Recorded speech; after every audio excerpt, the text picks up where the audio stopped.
ก็ไลฟ์ต่อ yes ไลฟ์ต่อ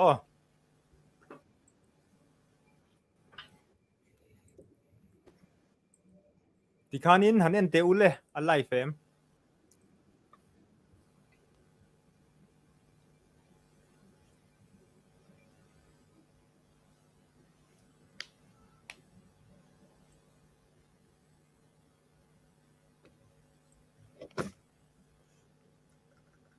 5 watching โอเคกันรอนไลฟ์ที่สามต่อกันละ watching ฮีกันงักลกงะเสียนเตฮิสมตัลโมเฮ้ยรันมาอินเกวินลัลเซียดปุยะ thank you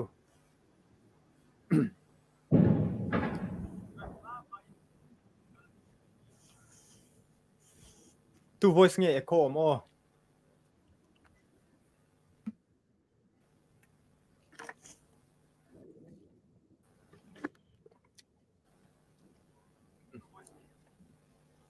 ruota hi manem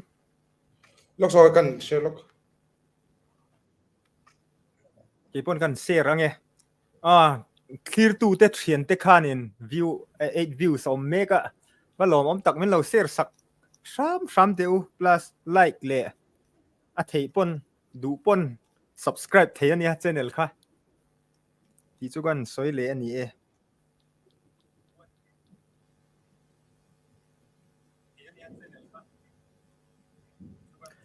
voice echo pakhat om he hi tu zok nge ni han en deu teu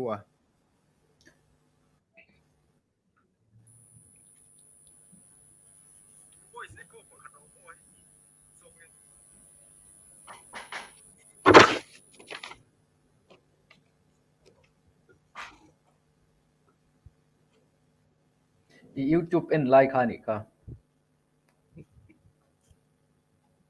media hi offer ka da sia la zai ve lo ni hi ruota man mo mane kan tran thei trep 092 okay apa saberin clear tu te zong chi bai ve kule hey voinia zan ina anti le kherang han nervous lek thina boi thlak ni hi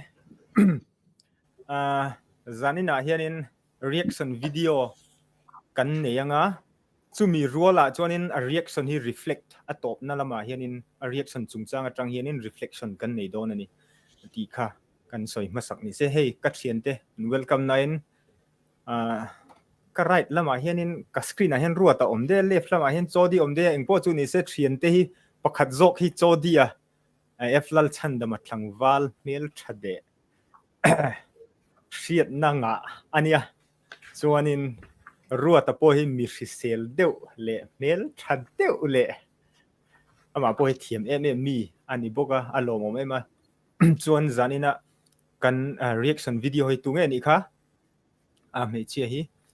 kan riak aming kha tunge ni kha ruata hey pathawa mutlat ti chuanin tran main kan soidu chu kot khati kan siam kheranga John Stuart Mill English philosopher 19th century mi khanin concept pakhat hi lo soya marketplace concept a hianin developed society ke ni anga hianin ideas le concepts kan concepts te hi bazar thil le ang le thil hral anga in exchange tur kan ni chuanin chung te chu kan test angai ani ati chuta chuanin chutiang chuanin kan society po athang lian thei ati ani aya chuwang chuanin zanina hianin reaction video kan nei dona hian script ziak tu hian angai dan le aril ruwa om aziak chuaka azia chuang khanin keinin kan chiar dona engangin nge khami khan keini a ke mani nen khami script kha engtin nge kan in biap mo chuanin chu engtin nge kan interpret ani lo chon kan accept nge kan deny nge ti kha kan soidon ani chu ke mani ngai dana tang kan soidona ma se ngai thatu te mo phurna thung chu nang mani rem hriat na le beng varna a decision making kha chu inkuta kan da ani ti kan soi masaber ani chuanin tran ma in clear tu te bula nget na kan siam du le chu like และ share และ subscribe คามินเราตีสักตุรินกังเงินเจ้าว่าเฮมีวิดีโอฮีอัตรันนั่นนี่โดนแล้วว่าเฮอายะ interesting เดี๋ยวปอยทิลอารอนละอมโชว์โดนนี่ตีจูกันสิลอกบกอันนี้เชียนเตเฮียนินเล่โจดีเล่รัวตาอินมันเอ็มอินเปมอินพูเรมอินหูพูเรมสวยเดี๋ยวแหละ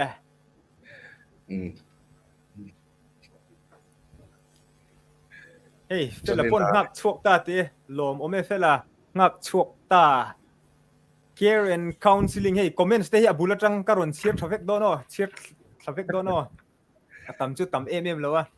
เควินลลชีดปุยันอินพุทเทมสกรีนอ่ะเฮียนกันเล่นเบ้จนอิน second นะตัวเอ๋ปะท้าวะจูโจดีหินยังปะท้าวะเฮ้ยเฟล่างับชวกตา care and counseling จะอมเฟียวจะอมเดี๋ยวอินอัลโลคลักโดนเออารอนตีลงมาไหม thank you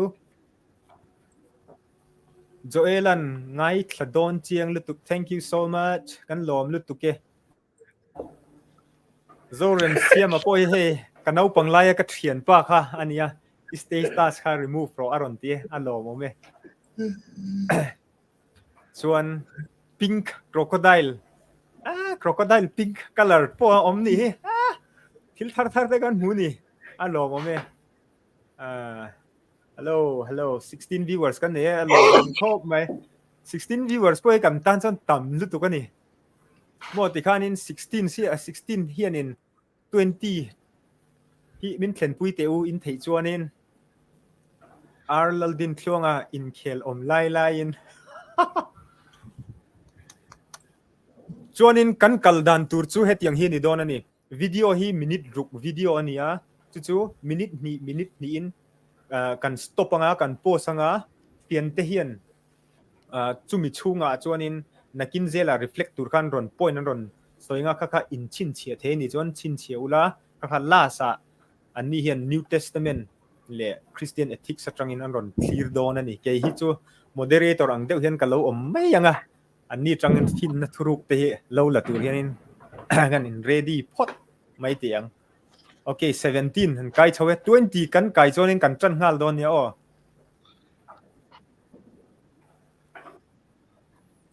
17อมเตคานินปักเทวินมินันเซอร์สักเซมอ20อารอนเข่งจงอ๋อ15นะทะเลได้งักโลไม่โดนเดียดละเซลพลังทะเซลระวังเราตุรินเบยเซียงYes, Tete, hello. Milo ser sakro. Oh. Hello, may ron join there. Question pakat. Lali suwa kan da na bo chiem. Jonin zo du in ne yan ipon. Ron zot. In ron zot te ne comment section na trang hianin. Tran don em. Okay, kan tran nga lang eh. Video karon play oh, minute ni turin. Naturon ziak tu lal nun puya sha sel ente zo chong I thiam tiro nam pui chong pu I thiar thiama alo mom mange thiam inga viau lai hian inun ber hi thiam lawang ti va hlom em mi tinan chia reng che mi tinan thi reng che status and stock ilom zong an phop kan ti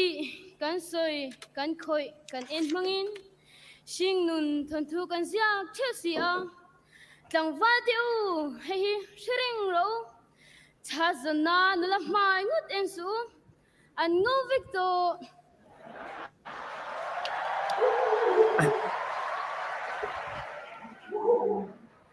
an so ni pui pon lo ma ni kha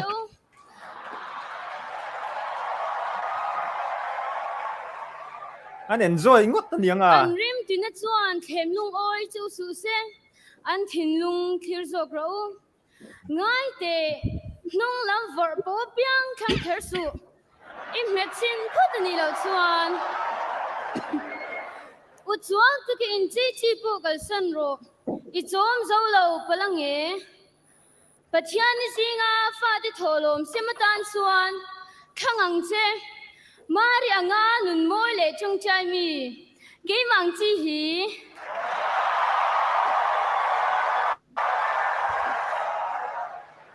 hey ero sering la nupuya tan suan me chiang ye ni ro se tat maya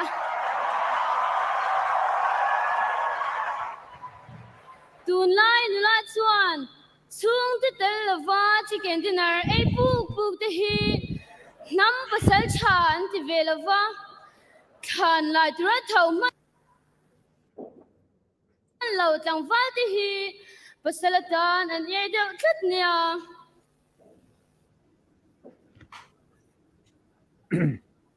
le minute ni kan ngai thla kha ta tanga reflect tur dewa in shiat kha a points kha non soi the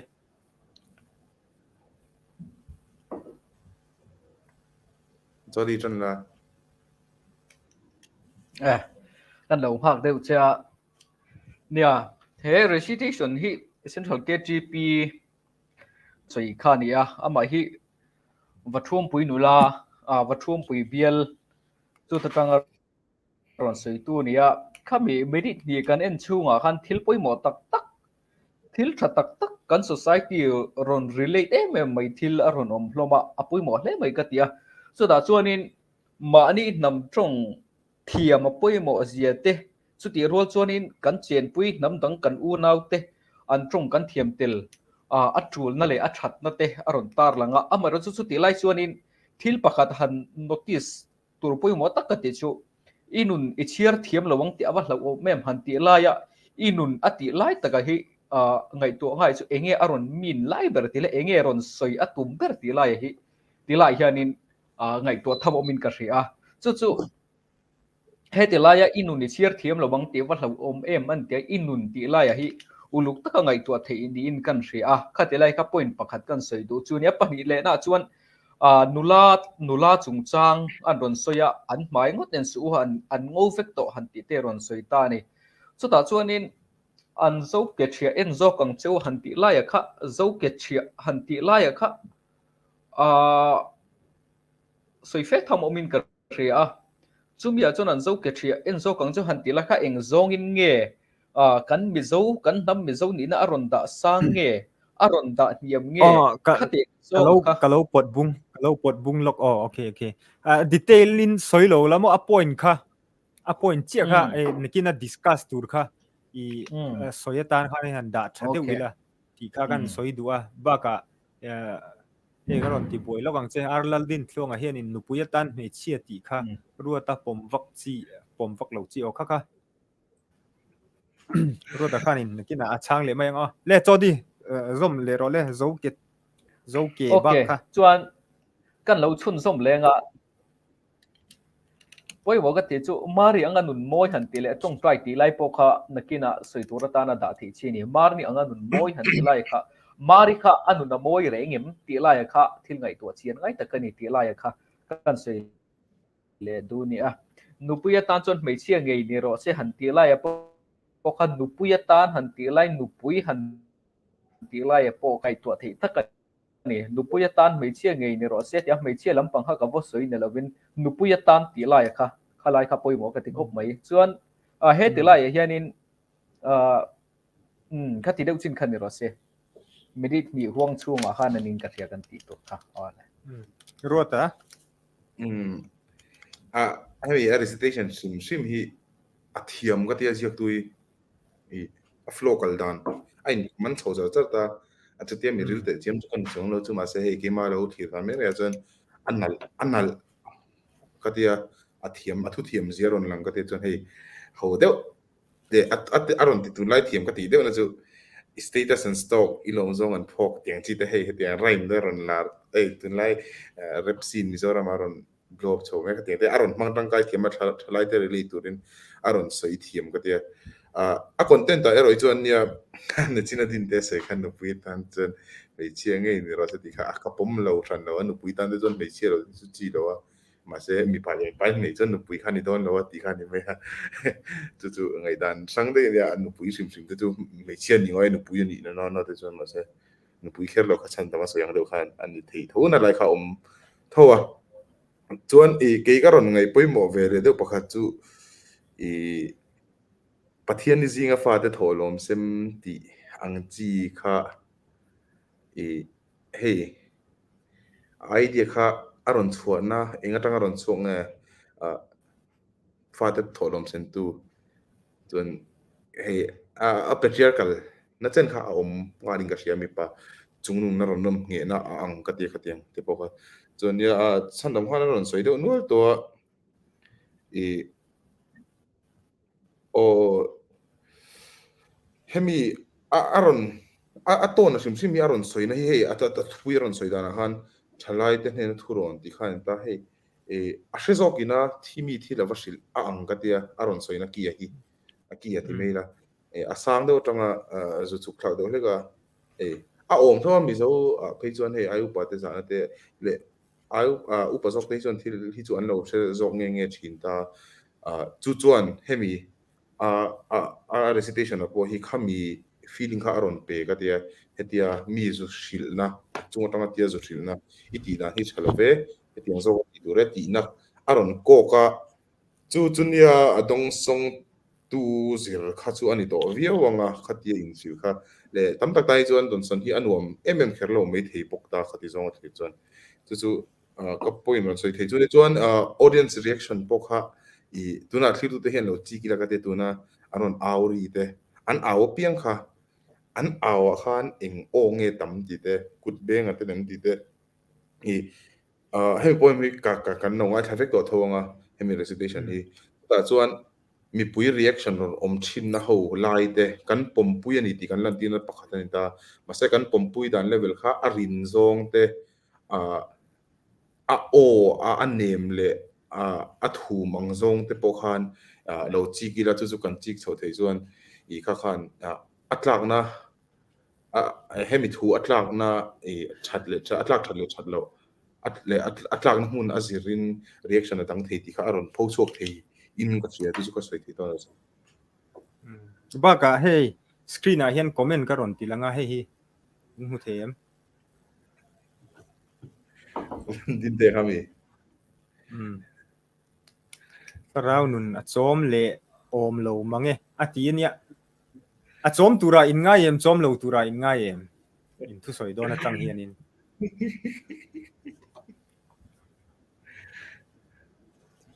ดินเตะที่จอมในดินหารักขบะพอจุนี่เซ่ให้โซเดียเป็นส์เราปนชุ่งเตปอันนี้ไม่เทยะเฮีตัวน่ะรอนหลังฮีอัลโหลผมข้าติดเคร่งข้านี่พดเซกันเพลย์เลยอันนี้โอ้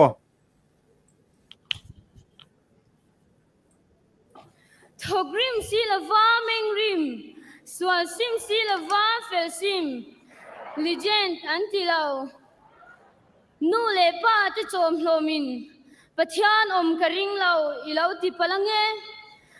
นังยอมส่วนปะเทียนลุตุกัง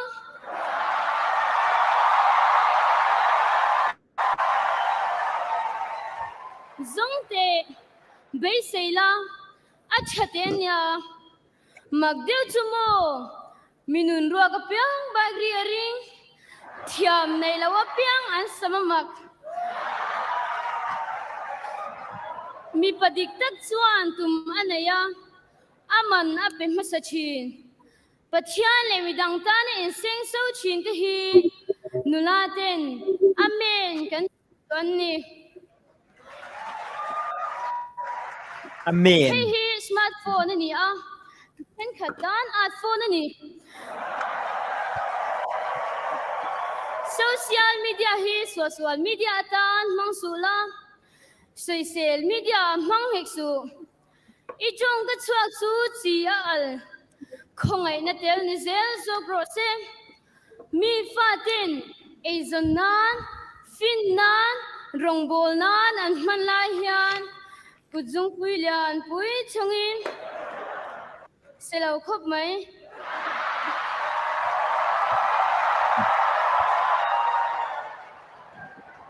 du tot che ti nan chau I mang bi ka nge Hindu Muslim le pathian ring lo te ne na kanom khom na huna hian nang chuan chanchin chashil tulam hna lo thok te che le han comment le thuak te u le comment ti la kha soi tu Rota hanti masala. le kha Yeah. Personal đấy vì rồi tất cả anh cái gì nụ lệ pa chồng nó đấy cái chồng nó đó đó bây giờ student mấy cái này bác sĩ ngày ta kêu tụ khóc mấy nia hey points kalau itu ni tinggal kalau saya itu audience bika I amma khan an reaction don lan sar na do pakhat chu makeup chung sang khan ni ta ni kha kha ke ma long ai thana chu ka computer sound zir lo te pon yang a thum riu me a anui kha a reaction kha chuan makeup chung sang hoi chi chung sang ron sei khan chu ta che chu mi nuwa nu pui chung sang ron soya khan ori kha rual tuk me chuan mei chia miss pasalatan kan dinner chicken dinner e puk ti khan aron omle ta kutbeng awak kha chu omlo de ta kutbeng lampang ta kharon om ta ama mi ani chu chuan bike ring chung sang ate pohan om ve le so ta chu ka mu da nei mei chuan tuai ani yang chu bera mi pare mei chen ni lo asoi aron kher che khan kanin thurwal berani hi ti ema chuan ka ru chuan lo langa kan thurwal na chu thil thatak tu ni lo me the ma se kanin lung ru ve na ber kan nui ho dar dar theina chu atem ber te kha anni thin ani ti kha aron tilang ve deuin ka sia ta chuan siam nei lo tan he po mi rol kan sei lo ei mi non etek do char char me ke mai sam mak ti te sam kalar pui lai lo nei to tan chuan se om du ang reng khop me ma se pai kan nei lo pai kri ring ti te he tiang hian hei mi kan mu hian ol lutuka tuma kan te mum chong ka se lo ma se mi kan mu hian an om dan tu an ni dan phung tu o mang hi an lan da tang hian kan lo suang to nga zung zela chu ma se apoina de chu alo di kher thin lo la hi ani ve ta tin thil kan exposure kan nei tlem wang te po ani ve thea kan mu tlem wang te po ni thea ngaya te kan la nei lo te po ni thea ma se hetia he recitation ina mi patik tak mi chetik tak aron portray ang hi mi patik tak le mi chetik tak chu thil thaber mi pathaber mi chethaber aron portray aron soila na hi mi pathaber mi chethaber chu ani khero do na mon le oti chu so na thega te hei anula te na men kan ti te chun riu ru lo om le chu ka sei do chu lo nula te na men kan ti chu ti hei mi zo wa hian thil mi zo wa hian kan chin do pakhat chu nulat mi pa zule huang ti no mi pa rithil ti nom te hey mi pa ambitious talk lo kan du thu sam lo nga nom te hian mei chia ten in ngai san thak ro ti ang chi te hey mi pa te cho phurnan mei chia te kan mang ani chu bera ni award na chin chu au mei thei ta ma se eng china hian nge adikang le ti la hi mei chengai sana piang ni tum kan ni sim to kha chuan in en fia ngal chu kan nga in ka sia kan sing nun pum kha mei che impress na nak man kan mang tum kan ni chuan ke mani po kan ngai tom hlein ka sia chuan hei thil sim a hian mi pa te u mei chia atanga kha mi opposite sex atanga ron pressure ron petura phut na te pressure pek te kha tiang kha thil thavera ningem ti chu ka ngai to dewa chuan pakhat dang le chu in seng so ti chung chang a hian pathian ta na in seng so ti hian keima chuan keima ari na chuan sum lampang a kok ngalin ka ria in seng so ti hian azia an pot bung le lok te nge a thui don lu tuka kha a to pa reflect chona khanin tlem khan da trend de wila ti kha Oh. Oh, sorry. Chu in seng so lai chu ke ma chuan chu paisa na pang ako in ka hria chu point pakhat nang lo ni le se chuan smartphone chung chang ta ka chu niam pui thei hi om ve nual ani hi bera oh ka tu thop patang Oh. Kaka ania ke pon hey claim ka mu dan hey viewers din te tang po hen aron view nge lo mom khop mai din te pa iklarau a chom nga la nia nge tho chho nei bi tho chho nei bai ri po hi a ring ve thei tho ania ti hey contest ta om nga la ni a thu sim sim ya poem hi ma se contest a om na chu mo thil pakhat hi contest a contesting khat na chu i mani nun direct a attack lo ani chonin ke ni hian in kan community a hian midang live kan ba care lu tuk lo ani chuwang chonin khanglai hun vela po khanin i khalai hun vela po khanin an au puya an lom em ani ti kha mu the ni chu kha thlem kan soi dunia ka soi thui lo wanga ma se chonin ta hianin azek tupa a script ta hianin a in focus tum beralam chu ama hi modern thil hi tam deu chu aron dem thlat ve thona chu ama po hi rapper ho in an influence deu chuanin ka mu ve tho ni ke chuanin ama po hen alla tho ani ma se he hi a conscious lo ma hi mo kaka a om ve thei thowa chuanin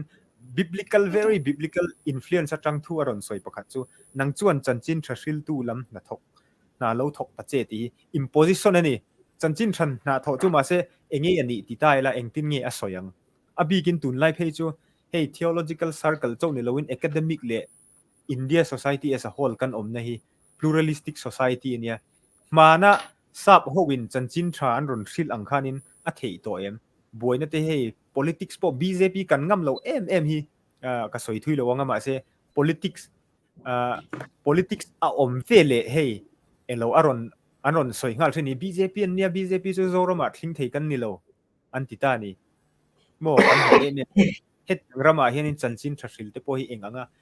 eng thil nge ti te kha question hi tam the ni chuanin tuna hian a video hi last clip don a minute ni kan la neya hemi video play na tur hian chuta chuan chumin nuwa chuanin I a discussion hi keima ni pathuma tran kan reflect chho char don to ni a thu te kha oh le ka play le oh Hey po hi sil ka du che likers idon zong hian an like care lo chia community don tam ta khian committee pui acha care lo che thom no in bel tem po le ida lo zia mi in an hu a photo editor iman thiam viau lai hian mai thing hong I vuati an hei lo nia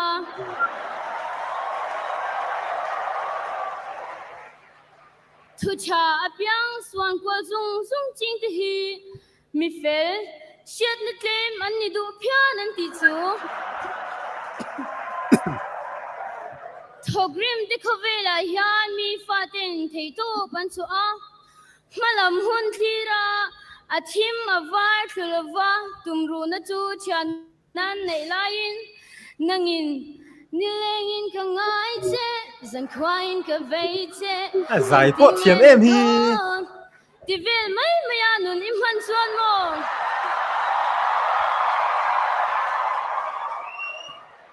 an break le thawang che karam tan enge ka ti thei ti in thawla thokla ziaom te mizo mai cha ten hi kan nge na chu mizo mi pa te o fam ro lungwala imyam tam talwa e doi tuile ru hamu mehi ban san te o intel lovin zoram siam kan zom love shei choi kan huam lawasin intel lovin khan le kan zom lo har te o har mul te o khovela hian eng ti turing e siam tun min duan le rongbo turin mole thil thati atana siam kan ni ram tina cross tina lu hi lo thang ha se chu takani siam lo dan siam nga ya tamasin ho te u idin thar le ti takang u siam lo dan om chu tuai anga om na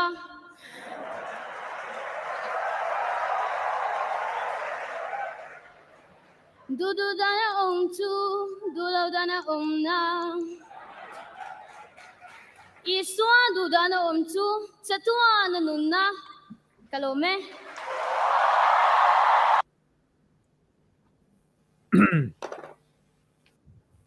ค่ะตัวน่ะจวนนินอีกันง่ายทะโจตัว recitation จู points ปอค่ะอีตำเดียวจูอารอนสอยอินหนังนี่ปนอินโลเชวินกะเสียอิงปนอีเซคอมเมนต์ตรังเฮียนินหันเอ็นตายละมวนกิมาเอ็มไงน้อมเลี้ยมาเดียหล่อมอมดูตุกมวนกิมาเฮ้ยทาร์กันนี่บางเห็น subscribers ปอกันละงาแล้วว่าบ้ากะ followers ปอกันละงาแล้วมาเซอีลาร์ตุมเลมีตั้มตักเอาไว้เลยค่ะแต่ advertisement ตั้มพวกกันไปแล้วว่าค่าอาจงค่ากันนี่เราชิมมาให้มีพอยเฮียนมีตั้มตักเรา hard อันนี้มั่วมีตั้มตักริลรู้เราตีนาตี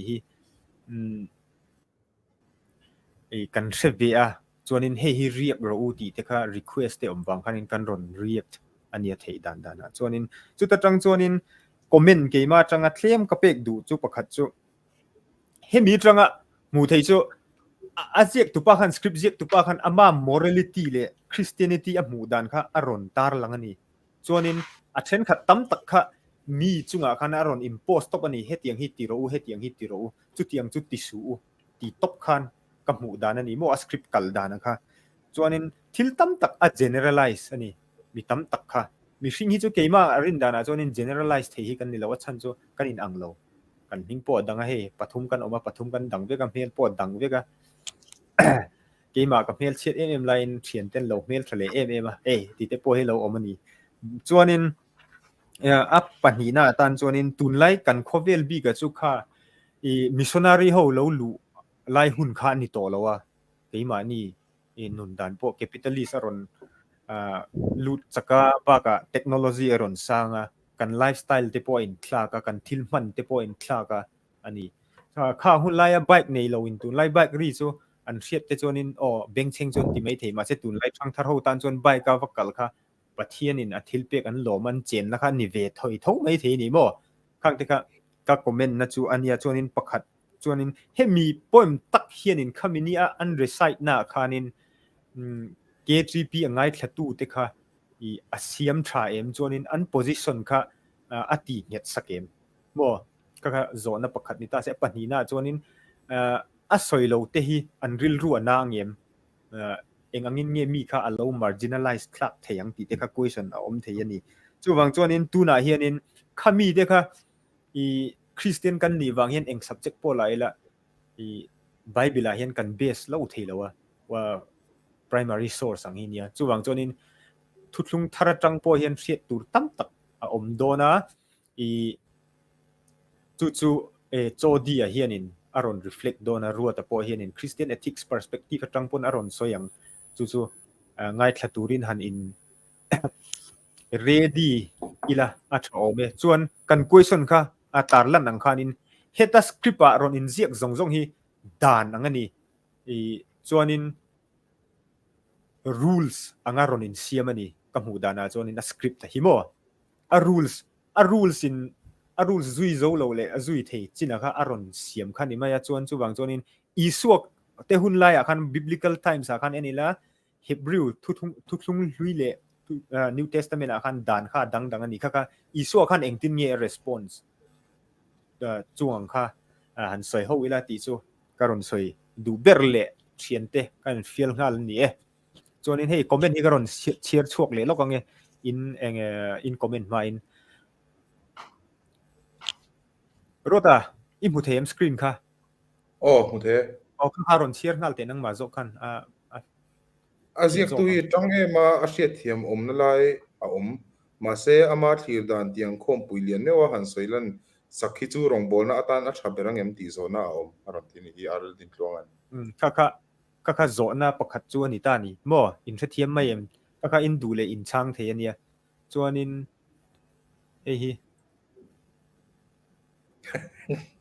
กันช่างสกไปที่นี่ก็เล่ค่ะอันนี้ไม่จวนตัวน่ะเฮียนิน reflect ตัวละเกี่ยมันก็ moderate แล้วว่านังนี่ค่ะนินเป็นช่องอุละสวยดู pakatin na soya khata khanin pot bunglok du na te kha om chonin a thei mai le in hun a in trane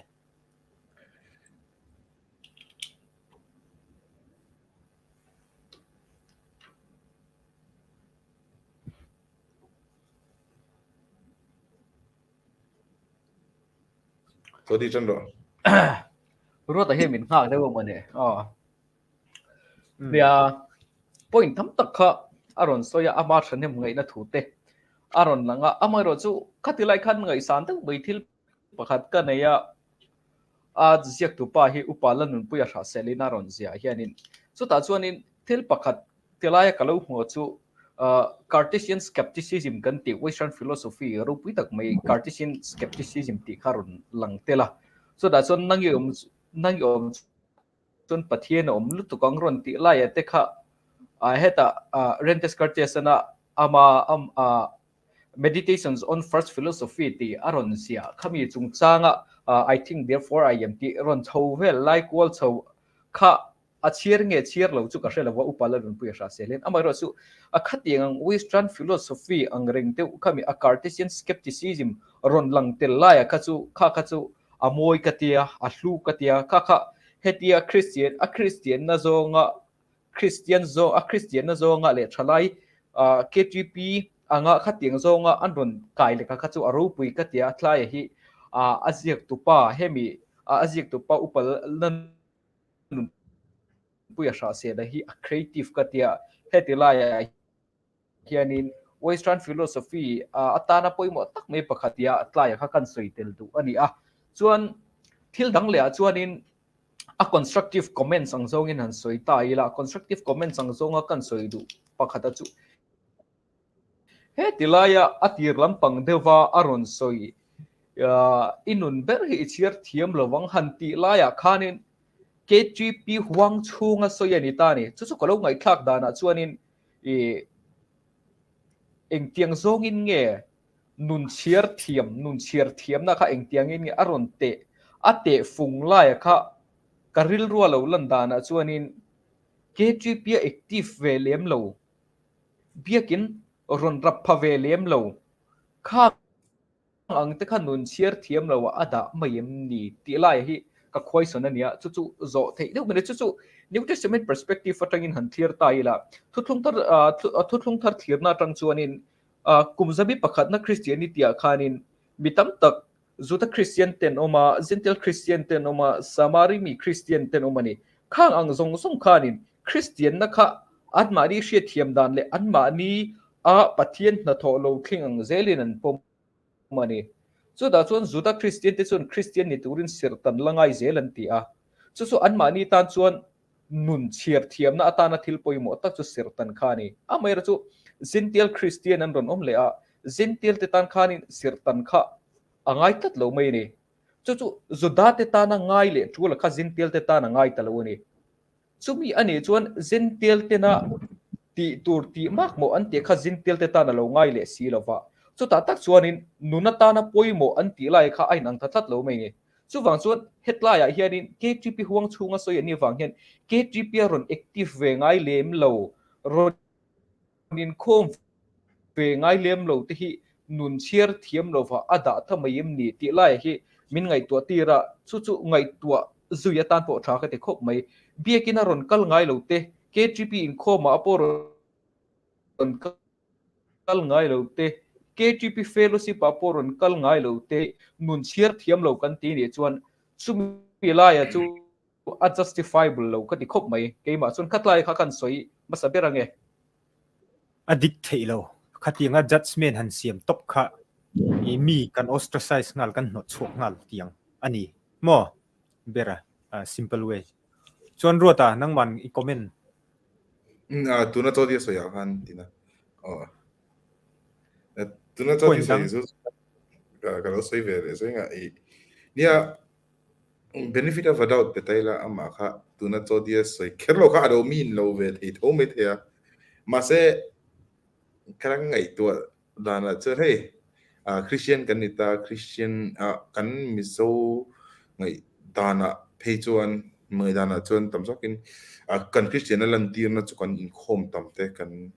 rong bol na KTP rong bol thalai rong bol na kan tel tam te ani awang khan eventually kha cho đi soi tu ma khan alu le tho in ka sia I poem kha amin ania ka ngai ve te wa ke pon chon ni china iron soi di zo ka lo soi nga sang te mi alo tin na to ang tiang chi te mi alo tin na to ti kan sia he poem ti te ka khania hemi an soi zo khan Instagram ma khan mizo lar deuh pakhat minority sexual minority community zinga mi pakhat hian aron trapa hei a hreuma ti zia te khatiang zong kha aron soita chung vel chon nia I kan rongbon na hian mi ati na thi chon nia mi zong chu ti lom theilo ma se mi ati na thi chuan china are din tonga aron soyang deuh khan thil ti chi ani ngem le ti te china sang te isoi thong in hei mi a no chuk ngal ti na kha ani ve de upoka chu mi alo ti na thei do dan de hei ka ti china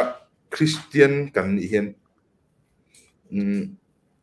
room root hei Instagram a voi khat ka share food hei mi mang chi dewa hian where is your I've heard of brutal honesty, where is your compassionate honesty? Hey, kan honest awang khan kan brutal khertura mi ti te. Hey, kan ngai dan ka soya awang khan midang ka tina khertura mi ti te ka question chu a omin ka sia. Ka Christian awang khan midang ka tina khertura mi. Ka Christian ka tilan khan midang ati ilan don chu ati na don chuan. Chu Christian ka tilan lo khan ni ka Christian ka tilan lo khan midang nat na ka thlen lo phani chuan ka Christian jog lo mi ti thleng pon ngai dana ron om thein ka sia hetia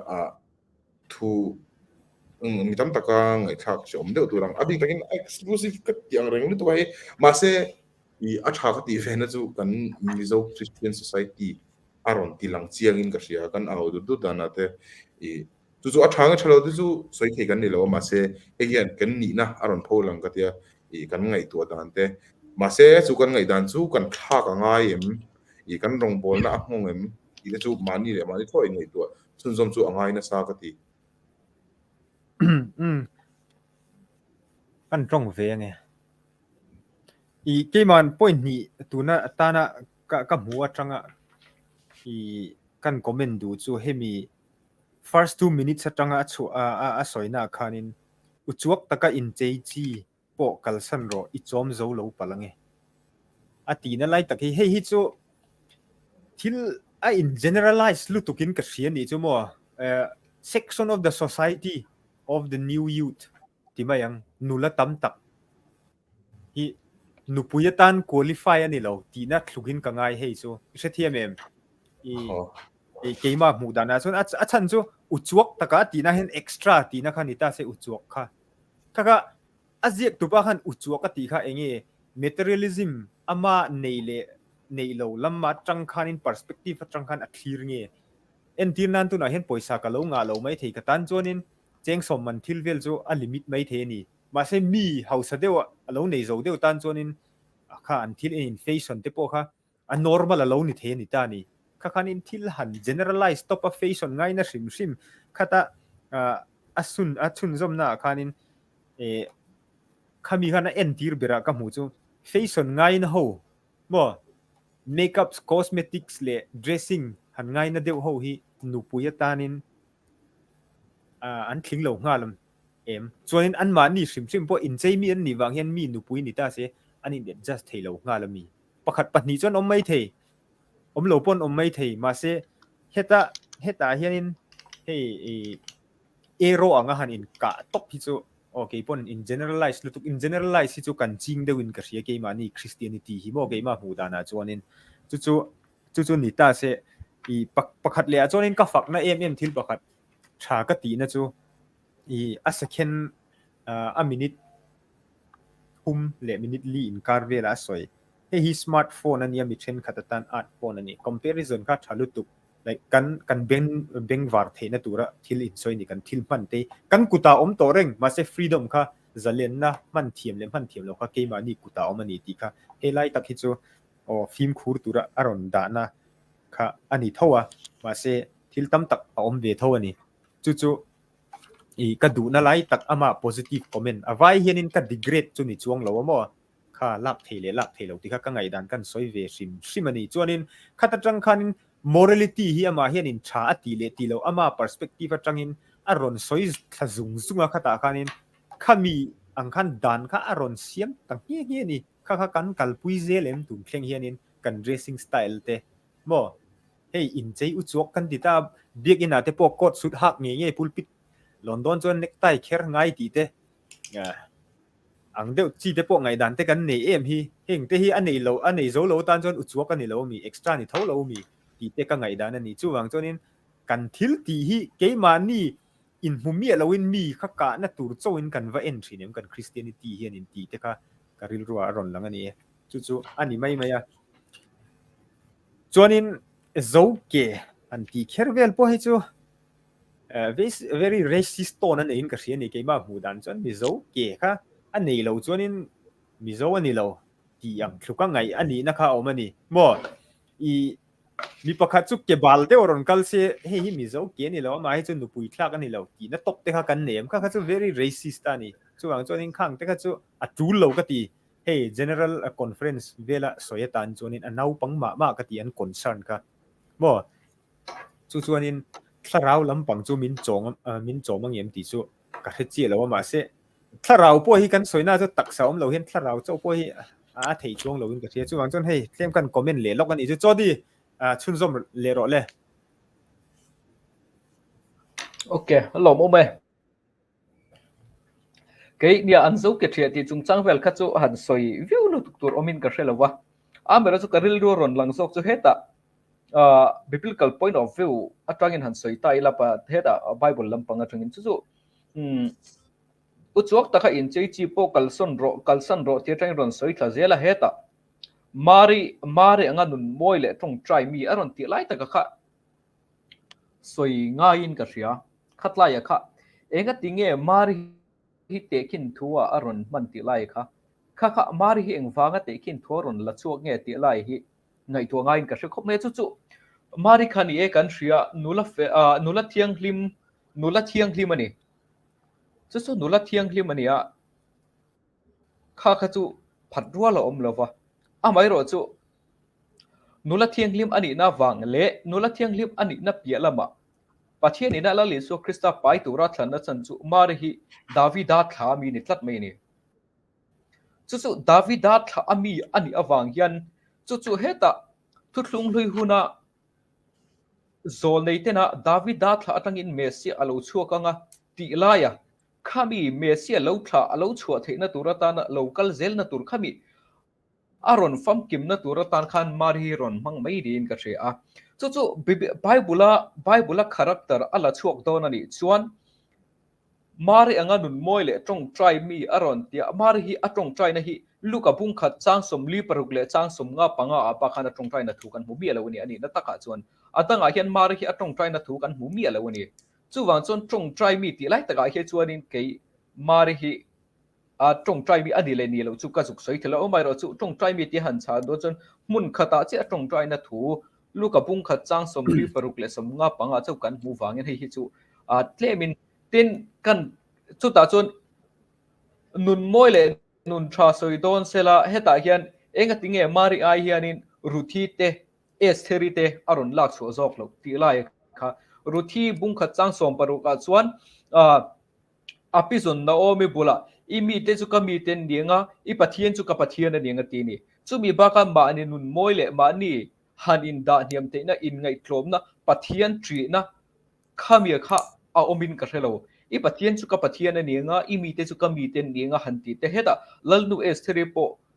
kan ria chu wan chu anin mari hetilaya aron te khin na ta na aron mana hi moi viau thowa amai ro chu biblical character ra chuak don ani chuan enga tinge ruthi le estheri te hi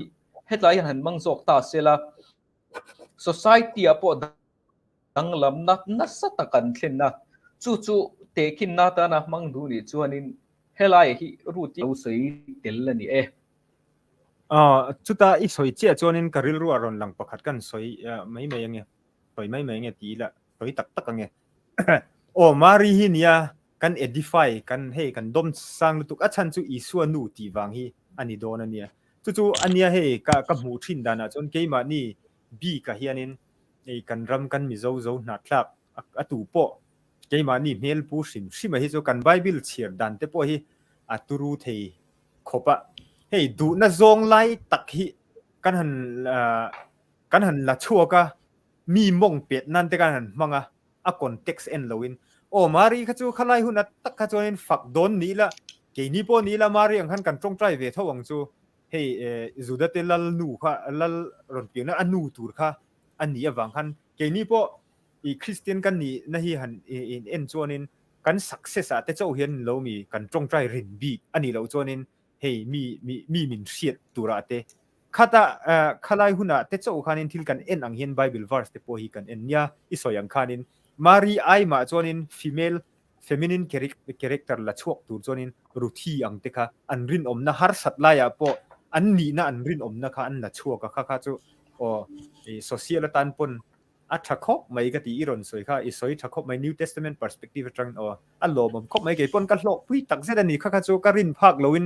iron reflect tha i ka taksa pon lon ka tharau po hi adam le zol de wang ti chu ka be se ni roda han comment le la mari thau kho mi ka soi ve don nge ni tang adanga peng de la kha han comment ni ka soi phak ka po ka ngai che do kha ni soi vek to le ha la in chei na kha kai ka in chei lo pe in chei pe lo je jing shet la pe nga a ka pe lo wa ngi tu tu san ni se ni china sang te ron soi zoi kha in sen sang no chi khata ni lo mi ti te chuan mak sak ta ka in chei ti te po lu me mak sak ti te po example me hey faith tu la nu war deu ang chi te ho hi man sipai ho nan me hi chuan nga pan phok ma kan ngai lo ni chu ma se hetia pa nga tia hei kan associate na te khatiang hairstyle nei te nun dan kan ena khami te hairstyle ang kan nei khan khami hairstyle putu kha khami nen khan kan relate ta thin ni ber hian ka ria chu chuan enge morning ngai sual na te oma chuan ko thana hian alo poi mo khome ke inang ni hei kan zirna te ai nang lawa bidi kan zir chuan ai nang lo vek ta kan hena ma ke ni kan char box ya kalau shalo theile tu ka chu kot te kalau nei mi lawa hei kot pulpita thu soi don chon kot an lo ha thin ti te ka siat kan ko thandi ka chon ka siat na re ro ta khat tiang song song kha hei a exclusive ti na chin kan e sang te ngai da ha ni china asoi kha karon tom pui du na ani deu ta chu ani ve pakhara hey judgment of character kan outward appearance kan muchina kan en china ma se chumi ngai dan ron om vele thei chu enge kan en chu nang ti kha ni ta ni mi kha eng te kan te chu nang u ma va in koma ne a deceiving thei eng kim hi thil mi a bum thei ve ta kha wang han a om ti na chin te po kha ne a ke po he colonial mong kol an dia necktie te po kan or ve ta a hi kan thu soi nom zia nei don te chuan kan thu soi na mun ten an du anga kha ke ma chuan a that poi ti lem lo na chin ka le ma se thu chu ka la ti chuang mi lo ma se seng deuh khan hei society na kan agree to ania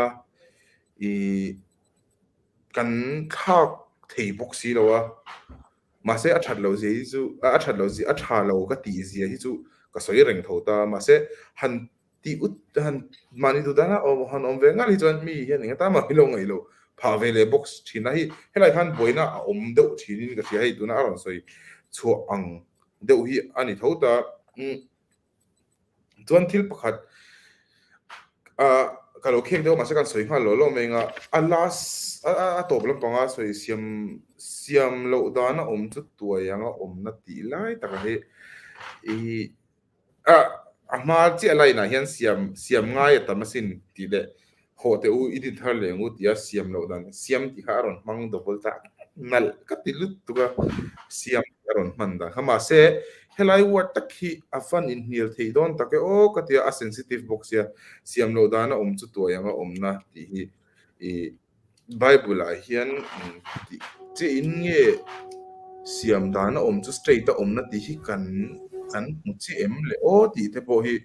i ngai to tham fe ne chuan bible te po kan sayang khan a chiar tu zir hi ani ve ta kan chiar dana zir te point ta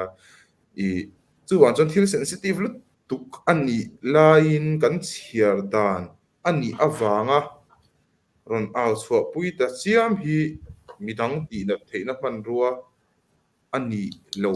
ani don lom ni bi te chuan hetiang assumption katiang ke chuan adik katilem lawa hemi line hi kas kema nimal ngai da chuan hetiang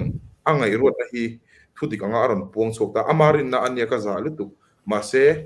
hei hian poya khoi thei ani ti hi angai to angem le ti hi ki ma so kalongai to me me chu chuan kan christian na konga po hian kan rong bol na konga te hian i thil dikle thil tha te chu nia kan tiang ma se thil dikle thil tha nia kan ngai te thil tha nia nga kan hriat te hi midang tana kho in khom phalo pha na khen tu te ani the kho in khom lo ka ron ti zu i khom pha pathian biak na nga kan ngai ni chuan mi pathian lakata atlan bo tir akal bo tir na tu kal bo tir tu ani thei chuan kan rong bol na khak a gol kan thing che ro angem o ti dan ngai dan ko ron ne tin thil sensitive lu tu wa hi chuan angle chang hriat phot lo hi chuan soi tam lo hi a tha ka tia mi kan tina theya chuan midang tina turin kan fui por ve tu bokani chu hetiang hi chu avoid thei sam se atheism chu changaron soya te pokhan ni thota tiang hi chu avoid sam se au hlu na point kha aron lan ni zui le ngala nia kan ngai dan ang chodi an reflect turin tuna i soi che kha kan la chawanga chu chodi a khan in bible atang ron reflect se acha nga hey ama po hian na top lama chuan a soi thowa chanchin tha wa au pui turin ti hi new testament abi kin synoptic imposition nge ani lo chuanin order le command ang hi ni ta ti ro chanchin tha pasil tu tur kha chuanin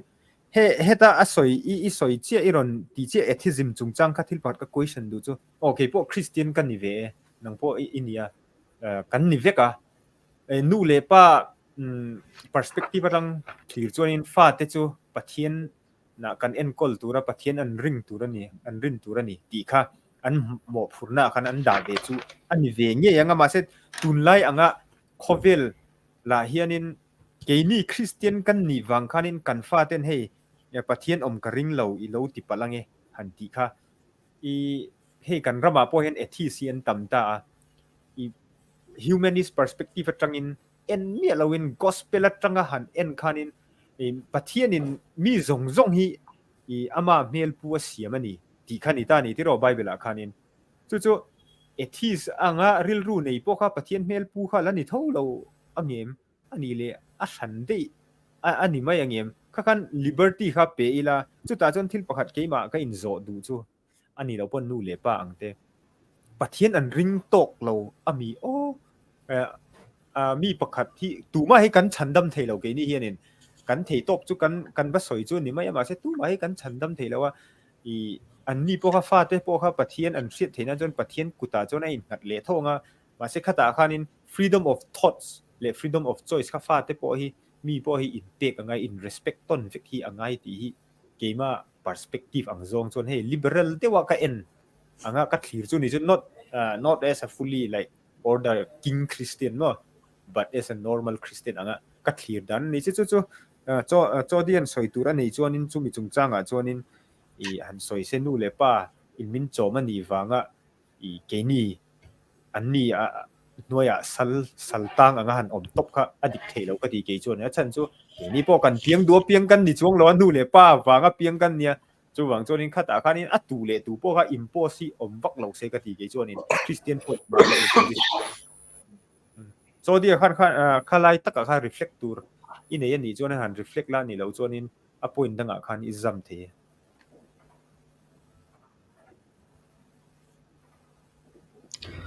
ข้ามี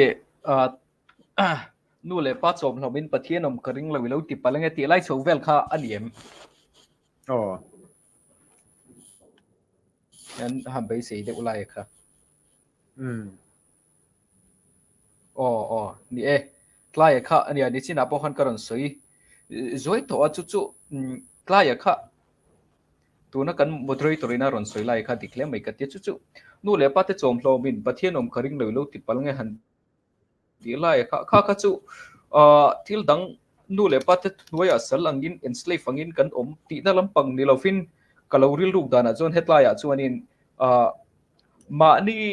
ใครมานี่ไม่เห็นมานี่ self reliance กันนี่เราชวนแต่ไม่ดังใครมานี่เห็น liberty authority ที่ฟันนี่ตักตัวเห็นเอ็งมากันละนี่เราเสียไล่ค่ะอารมณ์สวยดีเห็นก็เสียใครมาชวนโซกันนะจู่ตักชวนนี้นั่งที่ชวนประเทศรู้ตัวก็หันตีไล่ที่เฮมีที่ใครมานี่นะเฮมีสาขวานจุงจังนั่งที่ชวนประเทศรู้ตัวก็อันรอนตีนั่นไล่เฮนินข้ามีโจมลมดิสีเอ็งมาใครมาเนี่ยไล่ self reliance สีเราวินะ society ประเทศเราเสียเตประเทศรินตลากเราเสียเตประเทศรินเราเสียเตหันเอาชัวปุยตุกตัวข้านินเอ็งมากันนี่เราเสียเลยประเทศเราเสีย proof ตัวเลยประเทศเราเสียสวยรอนตาลันน่าดีเห็นกับเรื่องกัตลายข้าชวนนินมารจู่เฮมีตัวรัตนา statement นั่งที่ชวนประเทศรู้ตัวกังหันตีไล่ที่จู่claim จวน questionable เดี๋ยวตีไล่จู่การิลรู้อันนี้มาก็สวยตัวข้านินเฮดไลน์philosophy ตักที่จู่ที่มันก็เล่าหูด้านชวนนินCartesian skepticism กันตีข้ามีชั่วข้านี่เห็นกันเช่นเดียวนี้จุดตักจวนนี้จุดที่อันนี้จวนเกี่ยมานี่กันไงตัวนี้เตกันรินเล่นนั่นเตนี่เสละกันตีนี่เราเสละกันตีกันรินเล่นนั่นส่งเฟียนั่นตัวรัตนาอาเราน่ะจวนอัจฉริยะน่าเราทีนั่นนี่สุ่มมีอัจฉริยะนักกันว่าเรียดมาจวนที่ที่อัจฉริยะไงเรานี่จุดวันจวนสุ่มมี uncertainty uncertain กันว่าเรียดนั่นตัวรัตนาจวนเกี่ยมานี่รินน่ะรินเราน่ะค่ะอ่างไอเวทลัดไม่เนี่ยสุ่มมีกันรินนั่นแหละกันรินเรานะเทียบตัวส่วนเกี่ยมานี่เฮียนตีตัวพอยหมดตักไม่อารมณ์สวยหลังเวลาจุดตาชวนจงเตะเบสเซล่าอัจฉริยะอันนี้อันรอนตีไล่เวลาคานินข้ามีเวลไล่เนี่ยขันขัดตีไล่ล้มปฐุมมาคารอนลากขบเทนี่เห็นกันฟรีอาจุมาไล่ชวนจู่ปะเทียนกระริงเหลวเราติดปลังให้หันตีไล่ปะเทียนกระริงเหลวหันตีตัวไปที่80s เตตัวนั่งไล่new 80s เตกันหันสวยชีนะจุดตาตักชวนนิน80s อ่ะพอ80s กันหันตีตัวป่ะพอมิลาร์ปุยกันในตานี่คริสโตเฟอร์ฮิตเจนส์เตกันในตานี่คริสโตเฟอร์ฮิตเจนส์ไปจู่อัลลาระอะไรขับบุษีเตปออารุปุยมันนี่ทินสุดท้ายส่วนนี้คริสโตเฟอร์ฮิตเจนส์น่ะที่เราสวยประคัตเจ้ากันสวยนะสุดท้ายส่วนนี้ปะเทียนขันที่มักตีอินนัดเทคติดำตานนัดเทคอติดำเงี้ยมีนัดเทคอติดำมีฟิงอติดำนี่ไม่รู้จู่นัดติดำเทตัวส่วนเองก็ติเงี้ยจู่นัดจู่อติบอรัลเราติไล่ใครฮิตเจนส์คุยส่วนนี้ตัดไม่เนี่ยจู่นั่งอีส่วนปะเทียนรู้ตัวกังตีเฮียนขาที่ละขาช้างเทียมติไล่ขาโจนานี่คบไม่กันที่จู่ฟังส่วนปะเทียนมันดีกันหันตีนั้นก็แต่เห็นตัวนั้นฮิตเจนส์เตนะอันรอนโจมีติดำเทตัวปะเทียนส่วนเองก็ติเงี้ยนัดจู่อติบอรัลไม่เล่าเองก็ติเงี้ยนัดจู่อัลลาเกียนไม่เล่าติไล่ฮีช้างเทโตเกมช่วยมี question valid ตะกะฮีนักชวนปะเทียนรู้ตัวกังตี statement strong ตะกะรอนเสียเมียนช้างเทียมติไล่แต่พอค่ะไงตัวทุยตั้มตักมินกระเสียเฮ้ยฮิจวนินเฮติไล่ปะเทียนกระริงเหล่าที่จุงจ้างฮิจวนินเคลมินเฮไล่ฮิจูเองบะจงเท่าตะกินรอนชัวมุมเลยเท่าเสร็จแล้วจูก็ติดคบไหม chu biblical point of view tang in an chang le han soi le don tai la chu ta chuan in nu le pa te chom hlom han ti hi Genesis bung khata Genesis bung khat kan ti chu Genesis a kan mu a chu mi pa in nu pui anei emo mei chia in pasal anei emo nu pa an ni emo a Bible trong kamin kan soinga thil dang chu na kena kan la soi don thowa in nu pui avon nei anga anu pui nen chun pum khatan lo ni anga mi pa chun anu le apa akal sanang ti ani Bible atangin chu anu le pa in nu pui anei ma khasu anu le pa a ain natani ama in ala in chom lo vani chu ta tak chuan in anu le pa a ala in nga tlat awang chuan chu mi a chu na tho eng ang po lo nein na thatak po lo thok nei zela anu le pa en kol nan hoi om ani tlat awangin anu le pa ina an som seile ala ni tlat mai ni chu wang chuan in nu le pa chom hlo min han ti top lai hi chu biblical point of view atanga uluk taka han en chuan hi chu tlemin he tilaya thalai lo om ve ti aron negate ma am em o tilaya chu karil ruania chu mei che emo mi pa in emo kopui anei ma chuan nu le pa te mo phorna alani kopui anei china ero chuan ama mo phorna ani tilaya hi kan hmu thiam apoi mo khop mai chu bible in asoi ani chu milaya chu kan hmu fe thiam apoi mo khop a try chuan rota comment dang angai nom hle ani chuanin baka nachina kan soi tong khan rota hian comment se a point ta khan thil pakhat garon zot lenga chu chang turin ready ulama rota comment dang các comment đó thì nó ho nia sum up recitation hi ka en hay han chier hian han ngai thak hian alo mum ka tia mizo society mizo Christian in na kan ngai tu da aron puang chuak ani ka sia tamzo ngai dan hi aron tilang chiang ka tia ma thilpek chung te in seng so ti te thokrim la thok chuak ro ang chi hoi zong te rong bol na chu in sen so ani ti chung chang te ta ni chon na tho anga izia te a thalu tu ka alo mum ka te ka ting zong thane ma ngai te ka ni ma se la sum tho chole rong bol nei aron equate amon le o ti dan ngai dan chu ka nei te wa kan in anglo mishing kan pian na point anglo kan structure kan place in anglo kan cha tu te awang te kan situation hun to na wa te in anglo ta ni chu ta chon in seng so thei lo khan rong bol thei lo em ni ti ang chi zo na hial te po ri lu chon ron lu ta chu tiang em chu angai dan chu ani kher lo nga ma se han che ran che chon ka tiang kha mani a chon zo na te aron om du ang renga chu chuan hey Christian na le zon na hi thil pakhat angin aron ta in kasia ka hial than lem lo ke ma chuan ma se zon na ai ma economy ai mai finance aron da poi mo inga siam money chung chang te khatiang kha aron chang choi de wing kasia a thu ziak kal mang sim sima hian chu rong bola chu poisa chu kan mo te me ma se poisa kan lo so phutang rong kan bol don nge ti kha ngai dan nge rilu in sol do chu omta kan ri mani in chom zo to kan nenga rong kan bol ang ti te chon rong bol nei enge ni ti simple question aron simple ta kila chodi te pon chang theng ai nam tin rong bol turin min ko ti ang chi te pathen ama rong bol turin min ko ti te enge rong bol na chun tang le ti te hetia wakala pathen ring to ro ti te kha ani em le ti te chu aron poisa angin aron chan ta berin ka sia rong bol he chu nia a poisa kha apoi mo lo tin lo in thil o aron equate ni berin ka sia rong bol le poisa hamo chu thil dik che ani em o ti chu ngai to na om thei ka te chon ngi china isai sang te ron soi jok pathiani kan ring tok lo mon le ron ti kha Indian comedian pakhatian who made you Bhagwan ka bouncer dia hey pathian bouncer atunge siam che pathian bouncer hin kan chang thinin ka sia abik takin apologetics lampang hi ka anh ấy về đâu thì na hay phát hiện thì cần defend đấy sek đâu này phát hiện cần nu oh hay có phát hiện gì thì hắn về đâu rất ăn khan cần thì na chú chú khát tiếng ăn về ngay phát hiện cần này vì thì khác phát hiện cần ring to lớn gì thì ra thì hey kill therapy yang chata nga kan muzel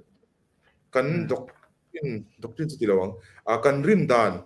mil lo de uhlek hi kan rin dan on vo chetua kan ngai mon le kan defensive ngal zel ta ni hei hian kan rin nei chu te thei lo nga ma se kan rin chu tak lu tuk lo ti a en ti ra mon le o te ka ti de urum ani che sang te soina eng tang karon supplement zoi lo mo me chu chuanin hei comment pakhat hi kania thu tha piang suan kwal zung ching te hi ti hi hemi line hi enge in ngai dan aniang an explain te shit dan in hi asil fiana angin a line hi kha alo soina khan kaman chi alowin ka ri hi pung moderator hết bị đằng ta là in sen sâu hẳn tị lại cả hẳn xoay về chắc đức mấy cái này ạ anh nghe hẳn xoay lệ tê mềm lại thế cả ka moderator lu tuk chung lawa so ro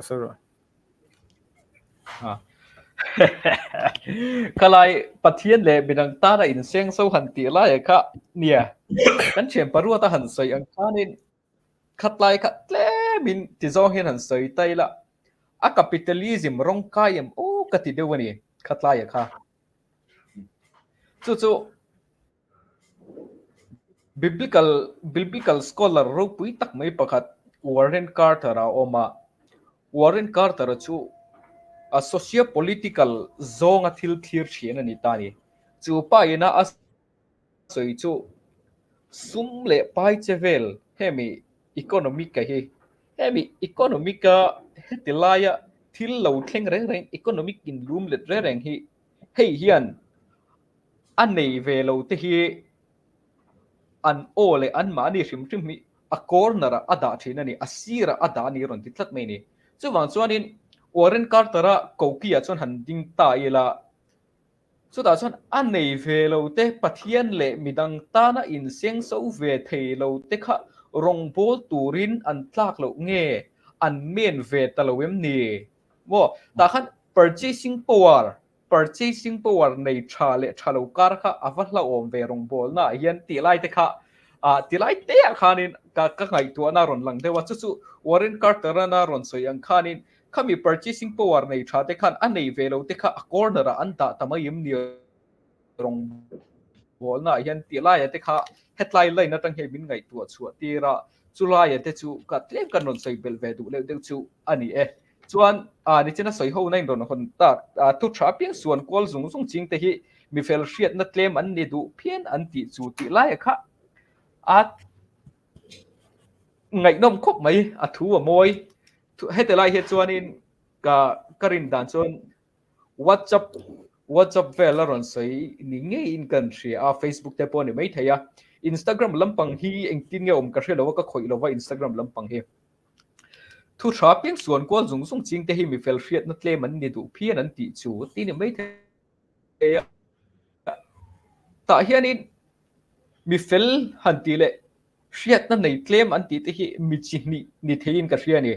chu mi fel hi chun om mai hriat na nei tlem po hin om mai ni so da san mi fel hriat na nei tlem han ti lai hi tlem han chui zui thei deuh nga in kan hria chu mi tha han ti chuan mi fel han ti chuan ama hian in WhatsApp message te forwarding hi alo dong tam viau po ni mai thei hriam alo ning po ni mai thei soi ro le soi ro an pot bung lok chani kha ani khop mai chu wang chuan headline hi chuan in hriat na nei tlem ti ai ma chuan in cái karil ro lo lan dan so ka chuan in mi in hei ke ni te po kan ne ve tho ta ne group a WhatsApp message te lo khenga kan thian te emo kan leina ngai te emo kan mi du sakten la lo reve se kan te hi chu arangin kan forward ngal ve tho kan lan chong kan suan kol ve ngal zum sung tho mani chu wang chuan helai hi chu thu tra apiang suan kol zung sung ching te piang aron tia hianin WhatsApp post song song ti se chu kala hre thiam dewa amera chu thu tra apiang han ti la ya kha heta hianin nang chuan chanchin tha hril tulam hna lo thok ta che han tin chanchin tha an ti lai ne kan relate lo kanga chanchin tha han ti ringa da hianin chan dam na na tho pathian ina cross samin tlan na ringo thi ani le em lo chu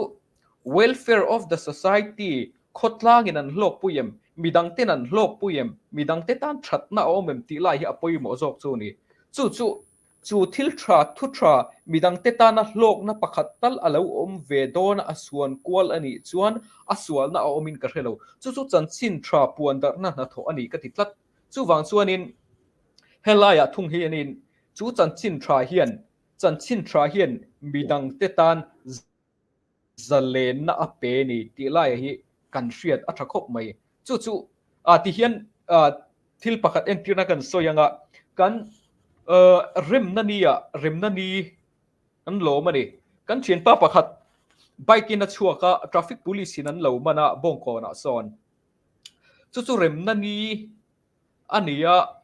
khatia rem na ni a azuk chuaka kha traffic police in an lo mana kha khatilai taka enge thling ka hret ta chi lo khamini kha chu kan chiam pa hi ron lungoi lo khop maya nam zalen na ni ka zalen lo ti hi aron soye ni chu rem na ni chu nam zalen na ni nia chu zalen na ni chuna zalen thlat lo mai ni kha ti hun lai khanin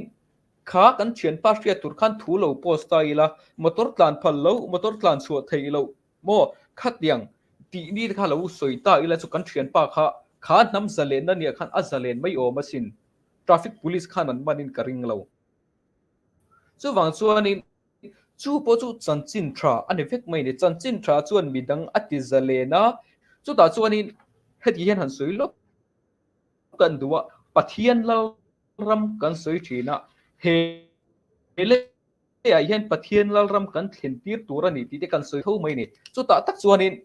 thil eng kim mai hi pathian lal rama chuan mi ina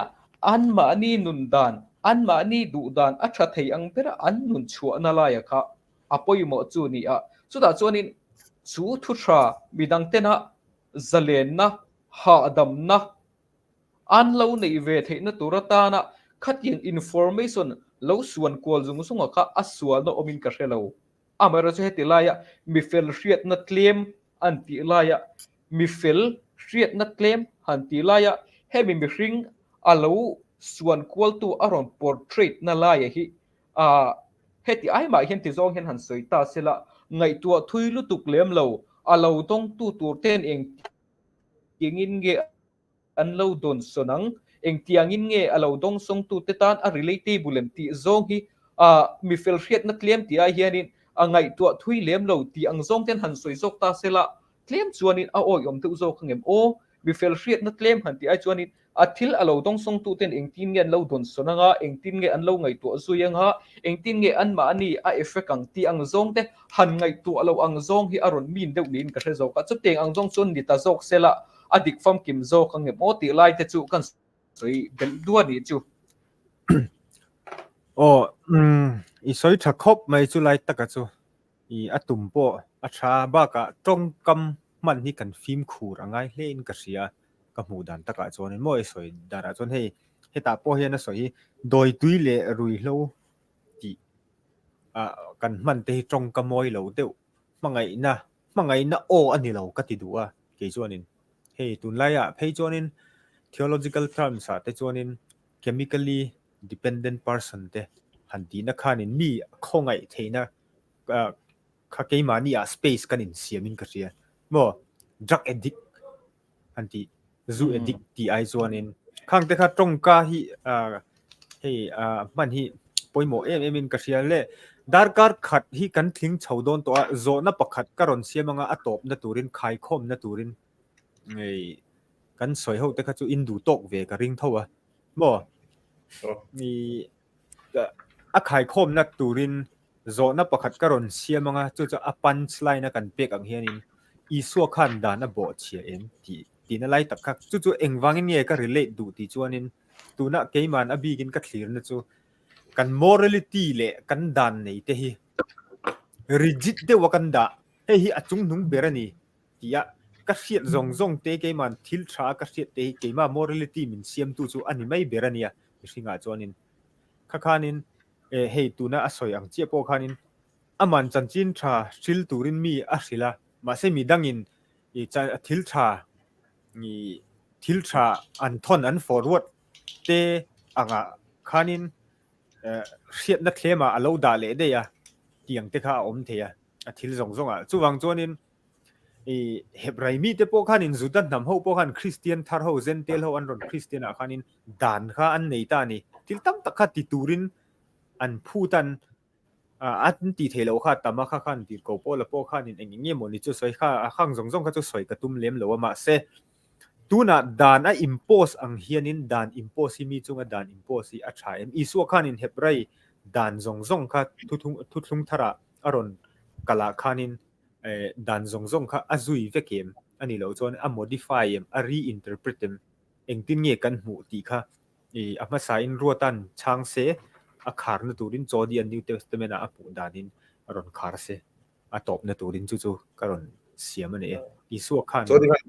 chodi khan soima sa se ro comment song ajan khar le se som zo lo mole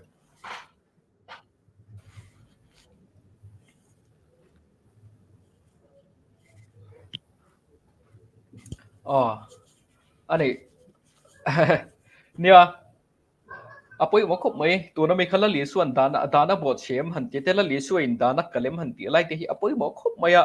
so da zon la li su hi dan ti bang tu ani sia thu te dan ti fam kim tu ani sia thu te kan soi thina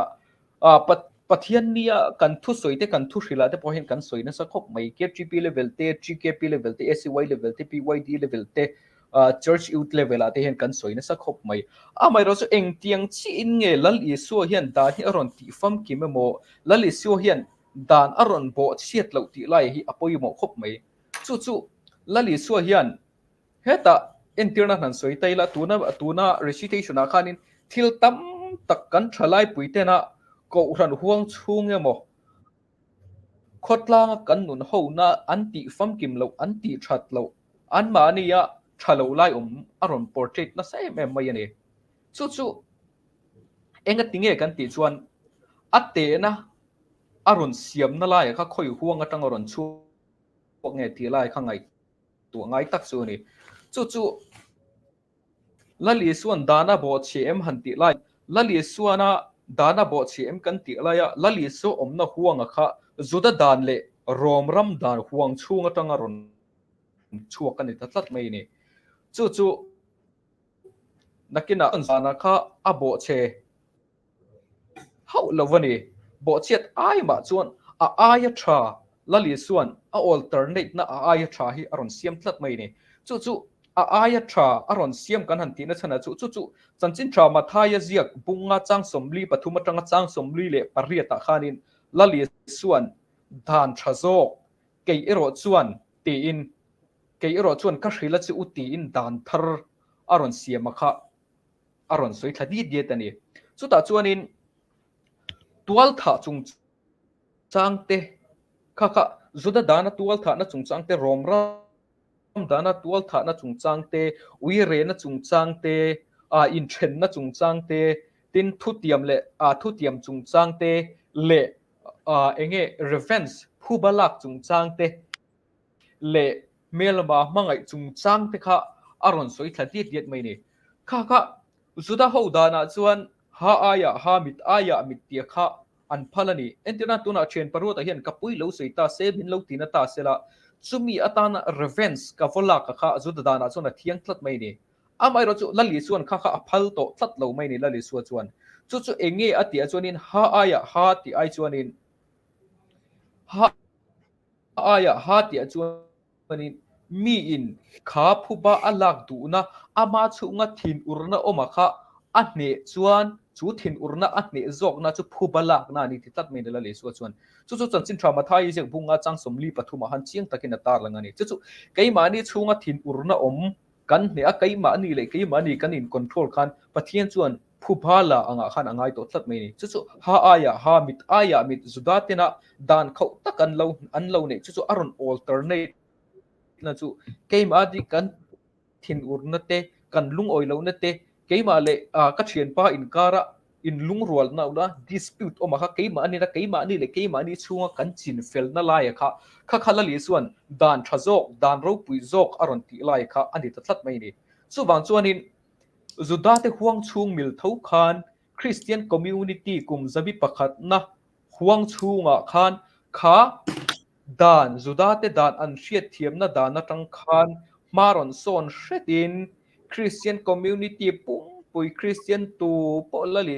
so zui to potina an zom theile an hriat thiam thei turin kha dana kha aron zirtir tatlat mai ni zuda dana kha chu zuda mi te tan chau khanin a flip ke bulani chu zentel mi in aron ti vele chuan adik lo le ngalani amara chu mi zong huap tho a universality la ya kha dana khan aron lu tatlat mai ni chu lali suwa danglam na dan thazok dan sang zok dan fam kim zok aron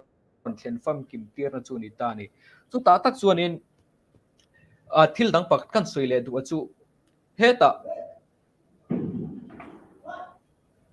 zuda dan rom ram dana te lali suan thil zir tira ron ne chu ta chuan in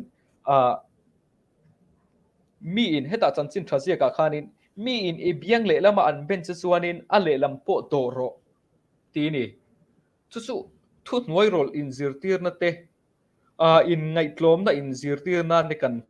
mang thina ni amai ro chu hi zuda dan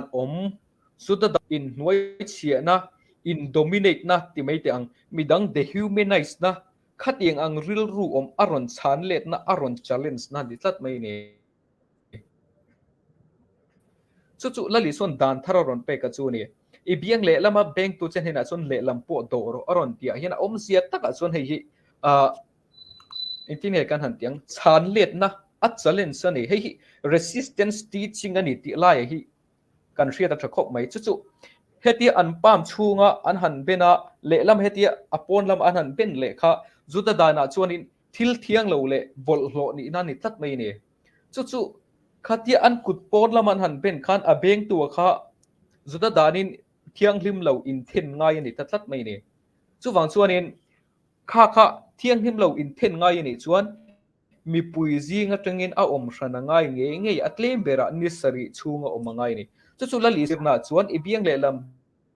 beng tu chen hena chuan le lam po to ro tia hian it's a form of resistance ani chu ama dominate tum tu akut thlak tu so ka khan thiam lo chang zok ti na ni chu lali suana zirtir na dan chung chang aron zirtir na chu ni ta ni chu recitation kan soya po khan thil tam tak biang le lam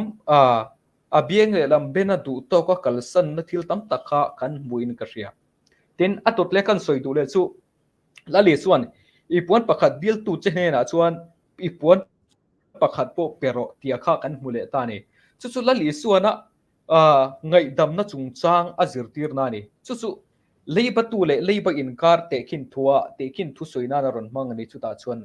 leiba tu chuan abata hne na chuan abatu chuan da khamatan ama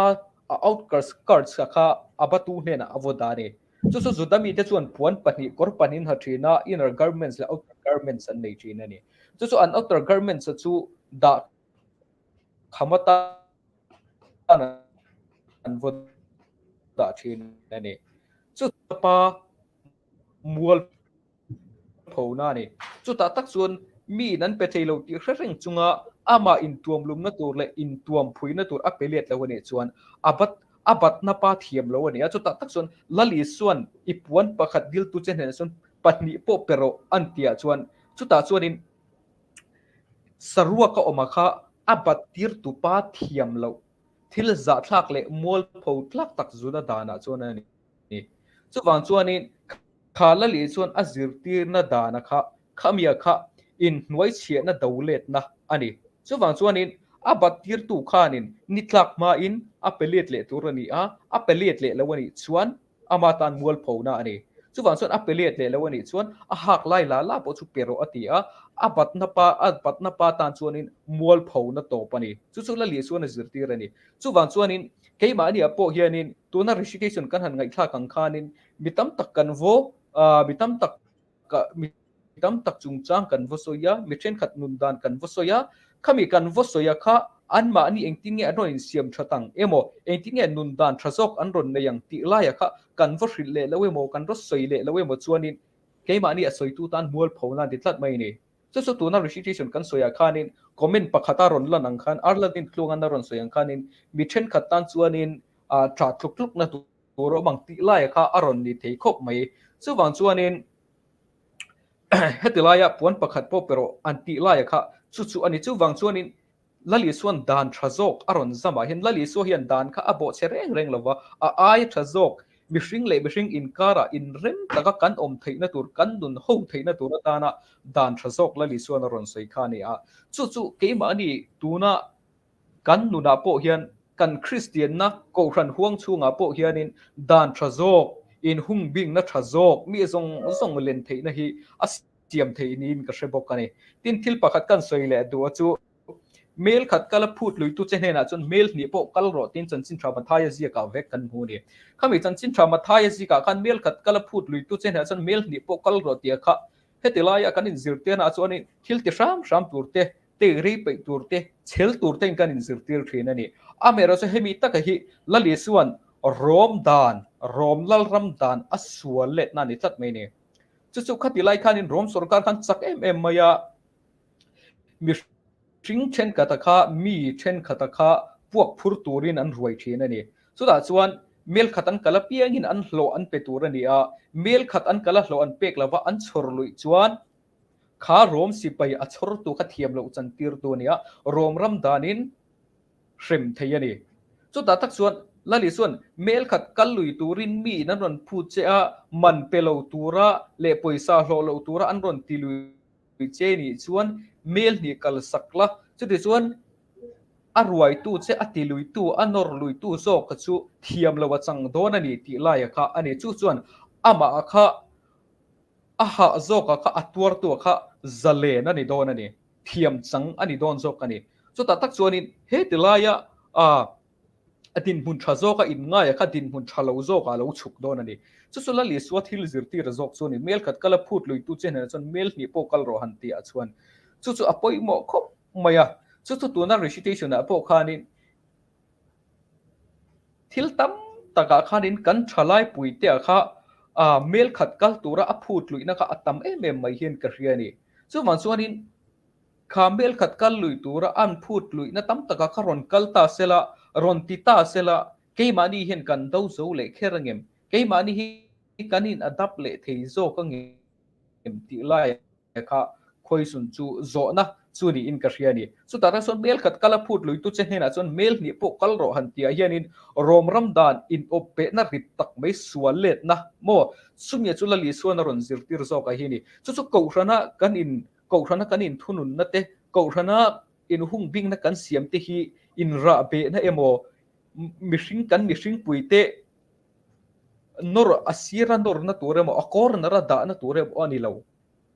keima ni kan zawa hian in ang tlangin keima ni nun thewi atha thei ang per kan nun thei na turata hian lali su hian he tirli asoya ni ti la ya hi kan riat atul khopin ka ria chu ta lali su hian dan hi abo chelem lova dan thazok mi zong len thei na aron siamani aron dinani ti lai zo ka hi kan riat thain ka riani chu tak chu Warren Carter te hoan soile taila Richard A. Horsley te ho heta Greg Skinner te pontia chung hoina anron sui chu ni mi zong len theina chu hei hi pathian lalrama chun mi in anma ani tu danin atha thei ang berin annun an mangani ti lai hi pathian lalram alternative community aron tin na lai chu Christian community aron tin na aru chu ni te lai kha kan soi chu wang chun mi zong an len thei na hi lali suana rondin atum lai chu ani a chuwang chun keimani le keimani perception a boundary kan lo siama hian bidang hi a corner a hian alo da thin ani mai lo mo zok ana ti lai kha khamilaya kha kan soi a belle du pok chena lali su hian dan hi a bo chelowa lali su hian dan famkim zok dan tra zok mi zong len theina tur hi aron din zok ani ti lai kha a kan ron soi a til du chu ni kalome alo mom khop mai bible atang thui deu po ni ma se hey reflection that deu iron siama alo mom khop mai rota reflection khata han comment in ei chuanin hey reno te mit ni rian hangla veryเนี่ยจอดีอันนั้นใช่เลยก็กันเนี่ยกันดีพาร์ตเมนต์ที่นั่งแล้วกันไงตัวด้านที่พูดนั่งแล้วว่าไบเบิลที่ชานะส่งหมู่นับบุญเนี่ยที่ yes และ no กันหมู่นับบุญเนี่ยกัน moral judgment ส่งกันลากมาตัวอันนี้เอ็มที่ไล่ที่ทิล question เทนิ่งก็เสียทิลดิกเลชากันเตนับมันรัวอันนี้ตัวอันนี้เอ็มที่ไล่ที่Christian ethics ส่วนกันsource ประคัดกันมันรบประคัดจุอันนี้ตัวนี้ที่อันนี้มันรบตั้งแต่เอามา theology ช่วงส่วนจู่อันนี้Bible ข้าอาวัตลุโลเวปะเทียนโอนี่โลเวตีนลำปังนี่โลวิน Bible ข้าตัวน่ะตัวที่เราเสียงเดียวข้า interpretation น่ะสิรันนี่ตา interpretation ข้ากัน cover เจนเมกน่ะมาโซนน่ะมินเปมรัฐโซก็สวยจริงๆน่ะเสียงเดียวข้ามีคุยละกิลโคเรมโมนี่อันโนลพายมที่เด็กข้ากันไบเบิลเชียร์ดานินอาซิรข้าอันนี้ลุตุกอันนี้ที่ข้าอาเซียเทียจู่บางส่วนไบเบิลเชียร์ดานเจ้าข้าโซร์สกันลากส่วนเชียร์ดานประคัดมีตานะเสอมเทมีนดชวกเทมีปมเทเราเชียร์ดานกันกับปุยชุ่งข้าส่วนBible ข้ามีเชียร์ดาน Bible ข้ามีเชียร์ดานข้าsource ตักอันนี้โดนเนี่ยมันนี่เลยคริสเตียนดานที่ข้าอันนี้จู่ว่าจน Bible ที่สัวดานอารอนใส่เด็กพวกสัวพวกนั้นทุกลุยดานเด็กข้าอารอนจอดีส่วนเด็กข้าอารอนมังตังกายเมลทารออนเปียฟังคิมโซกอารอนเปียข้าที่อย่างเด็กข้ากินี่พอยคริสเตียนกันนี่อย่างอินจู่กันหาเวนี่ก็เสียcontext กันเสียง Bible เสียนั่นเตกันเสียจู่มีจวนเองสวยตุ่มตีแต่กันเสียจู่สวยตุ่มจวนกัน cover ละเห็นนุนดานชาโซมินเปเทมส่วนนุ่งกันจุยดานกงอาเห็นส่วนนุ่งกันจุยนักกงอาเห็นมินปุยเทมที่ที่ขันตาจินดานชิมมาเห็นทิลฮิดานฮิอัฐายมตี question อันนี้ตาดานฮิตีขันทิลฮิที่เห็นดานตาดานมิลขันเองกิมกันติโดนเงี้ยนี่ดานกันหุ่นมิลโซคานดานกันเสียมเริ่มโดนที่ข้าdebatable เดี๋ยวจู่อันนี้อินกัสยาสัวจิตตินาพอยังงั้นที่ไงสัวทิลโซฮีอันนั้นชินที่ไม่ละinterpretation exampleไม่มีinเช่นจงจ้างสวยมาท้ายบุ้งสมปะหัวเด็กพวกขันที่ราจวนโมเสียขันอินทินลุงสักวันดานเป็นไม่เจอนี่ข้าอินเทนที่เที่ยงเราต้องปังเดียวทอขันสัวขันรอนสวยตานี่มาเสร็จจู่มีหัวโตเสียจวนนี่ที่เราเรียกจงจ้างเตรอนสวยเลยแต่ที่ตาจวนอันนู้นเราก็มา statement รอนสวยข้าอันนี้เลยหมดที่ตัวนี้ผมที่จวนผมรอเสร็จที่ยังซองกินรอนสวยเลยแต่ที่ตานี่จู่มูที่ดานประคัดจู่สัวขันcase base สินที่เราว่าที่นั่นเทปอันนี้เห็นเงินเลยที่แต่พอยหมอเบอร์จู่เองดานะเองพอยหมอเบอร์ที่นังมาอินมังเล่นไปปะเทียนจู่ที่นี่ซองอินที่เละนังมาอินมังอินเวงเตมังรอที่ข้ามีขันดานซองข้าช่วยคอมเวกันที่ตาจู่สัวขันsituation นั่นสิเราจะข้าอาจารย์จู่มาขันมิติเรื่องจงจ้างข้าอันโซดเราอันนี้เงี้ยงจนมิติเรื่องจงจ้างอารมณ์สวยโซเชียขันผมเทียบยังส่วนผมรอเสียอารมณ์ที่เราได้ตานี่มา close เรื่องข้าอารมณ์เสียมฐานนี่จู่ข้ามีอันนี้บางขันแล้วลิสัวขันsituation นั้นมิลเซลินaction เลยเราimmoral judgment นี่เราอันที่นั่นเทปอันนี้เห็นเงินเลยที่ข้าไงด่านก็รอนนี่ไม่จู่อันนี้ตาจู่อันมาเสดานนี่เราตบจู่เองที่กัน cover ที่กันมังอาจารย์จู่ดานนี่เราวิ่ง cover ละกันเราไงเรานี่กันป้อนผัดกัดเชียร์ร้องหมู่เราไงตัวเทียมเองที่ขันตานี่กันทิลหมู่เราและกันทิลเชียร์เราเตมีจึงตาจงไงตัวช่วงไงน้าเราตานี่ cover ดานเต็มเราเนาะ cover เอ็งมาอิน a chop ze atla chopa nun na khovel hi a kan la sengai lo kan la tem ngai lo chumi tur chuan in nung tura in phut chi poni lo chuan chuan a keima ngai dan a chuan tuna ka ngai dan ria chuan nia dan chu a tha a dan chu a alongai ani hi a ti te chu ngai dan ka nei ta ni ma sela chu dan chu len li suwa nung zui tu te kan niangin mangai na ani tur ani em adana kha ti kha ani ta ni hey Paul Ramsey aten anron soi angchi deontological ethics a love agape as the rule an diang chi han love as the rule chu omanga ma se chu rule chu love ani tur ani ti te mangai na pathian tanga chu mangai na te missing le missing in karik mangai na te khatiang zong zong kha ke mani kan dan siam te kan dan nei te khan khami mangai na zul zui khan akal tur ani angem ti chu la li suan event ta nang mai mangai angin event te mangai ro atia chu a thu pek ro pui ber ati kha aron nem nget the angem le ti ha aron soi ve dek dek ani nia alom em a thian te pahni atang ngai dan thadeu deu moi deu le kan tang kai pui thei tur kan ngai thla viewers abula tang en thluan thlap ho kha kan lom em a en lo ho po khan an ron lut leng ti chu kan be sei na nia chuan voin hi atran na chawania a hnok na deu te po hi a om mei the a thena chuanin mo ma se kan bul tran ania ke pon thil tam tak ka zir pha chu thian te pahni wang le kan viewers ho thian te ho wang ania min encourage em a soile ka soi ang bok khanin tam kan be sei lo ma se pakhat chawin om pon he pali a thu khom ang kan ni isuanen panga mo kan tam em ani chuwang chonin karil ru a hian ka loma ka phur boka thlangwal chodi an aron soi ang khanin lal isu hianin dan abo chhelowa ma se a hun zirin a reinterpretation a kha an society development kha ani ti kha ama atanga kan zir thei om bera kamu chu ania chuan ruata soi ang khanin dan om loin kan om theilo ma se dan kan siam hianin mi kan hnot chuakem mo mi zong tan a tha em chu wang chuanin dan kan siam te hi a tha chho zelem ti hi kan in ngai to chho zel angai ti kha anita ni chuan bible kan interpretation dan te poi ifim khur le zolang u ti ang khanin calling ang khanin an lata ila kan recitation kan reaction a hi atop na bertura pakhat kan comment le du chu ama hi kan rel ani lawa a situation hun la ya khan ama context le a situation zira khan thil a soi tam tak a omanga kha kan the thiama ama hi kan thiam lo ani ti po kha kan soi duwa ma se khalaya angai tu na kha tun la ya hian a applicable lem khalaya na ho kha ko than ho le ama ngi po khan ami malin na ti ho kha ava visitin a mangai tak tak ani chuanin ava thlo le em ti te po ha question tam tak om the ani chu zong chu voi zan ina kan soi ho na tanga kan soi thei chu ni sela ma se he hi atop na ani lawa soi ang khanin homosexuality chungchang te po kha zo na le recitation a khan tamani ma se zan ina tan hian kan siam ani chuan a thui seidon lu tuka kan lo ti lo ania chu wang chuanin thian te in ne ni chuanin homosexual anga in shit te po ani chuanin hemi channel hi lo subscribe tirula